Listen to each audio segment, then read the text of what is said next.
নমস্কার, এনক বলছি। আজকে যে বিষয়টা বোঝাবো, যে যে যে হাতের যে যে জায়গায় যে স্থান এবং কোন স্থান ভালো এবং খারাপ থাকলে মানুষ সৌভাগ্য এবং ভাগ্যশালী হতে পারে, কোন স্থান এবং কোন কোন অবস্থায় থাকলে সেই মানুষ সৌভাগ্য এবং তার ভাগ্য খুলতে পারে, সেই জায়গাটা আপনাদেরকে দেখাচ্ছি। পুরো হাতটা ছবি নিয়ে আমি আপনাদেরকে বোঝাবো। পুরো হাতটার ছবি নিয়ে যেভাবে আপনাদেরকে বোঝাবো, বিষয়টা দেখবেন, তাহলে বুঝতে পারবেন কোন স্থান ভালো থাকলে মানুষ সৌভাগ্যের দিশারি, মানে সৌভাগ্য মানে খুব অল্প টাইমের মধ্যে কোটিপতি হতে পারে। পুরো ভিডিওটা দেখবেন, ঠিক আছে? আমি বোঝাবো বিষয়টা, পুরো ভিডিওটা দেখবেন। এই যে হাতের স্থান, এটা হচ্ছে একটা হাতের ছবি, এটা একটা হচ্ছে হাতের ছবি। কোন স্থান ভালো থাকলে মানুষ অল্প সময়ের মধ্যে ধনী এবং কোটিপতি হতে পারে? এই স্থানটা হচ্ছে বৃহস্পতি স্থান, এই স্থানটা হচ্ছে শনি স্থান, এটা হচ্ছে বুধের স্থান, এটা হচ্ছে রবি স্থান। একই সঙ্গে কোন স্থানগুলো ভালো থাকলে এবং কোন স্থানগুলো উচ্চস্তর বা তুঙ্গে থাকলে মানুষ কোটিপতি হতে পারে।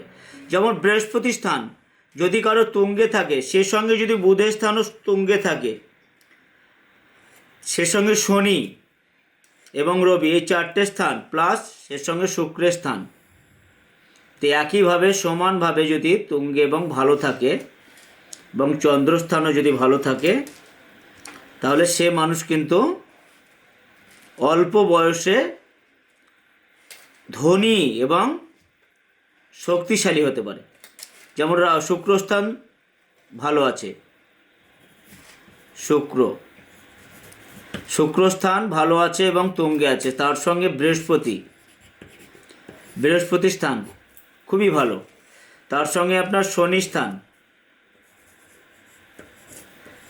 উঁচু এবং রবি স্থান উঁচু,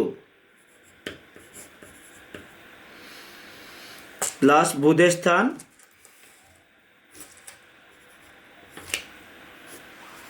স্থান উঁচু এবং চন্দ্র উচ্চস্তর এবং রবি রেখা, অনেকগুলো রবি রেখা কষ করেছে, মানে কেটেছে, নিচের দিকে নেমেছে এবং ভোগ রেখাকে কষ করেছে। এইটা হচ্ছে ভোগ রেখা, এটা হচ্ছে ভোগ রেখা। এই রেখাটাকে যদি কষ করে, একই সঙ্গে বৃহস্পতি স্থান উচ্চস্তর এবং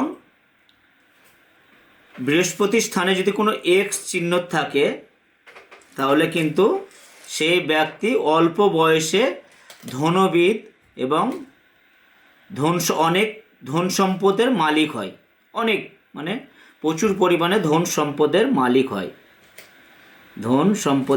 হয়, এই রকম কারোর হাতে যদি এই স্থানগুলো উঁচু এবং ফোলা থাকে, তাহলে ভাববেন সেই ব্যক্তি অল্প বয়সে ধনবিদ এবং ধন সম্পদের মালিক হয়। পুরো ভিডিওটা যেভাবে দেখালাম দেখবেন, যদি কারো হাতে এইরকম মিলে, তাহলে সে কিন্তু অনেক ধন সম্পদ এবং অর্থের মালিক হয়। নমস্কার।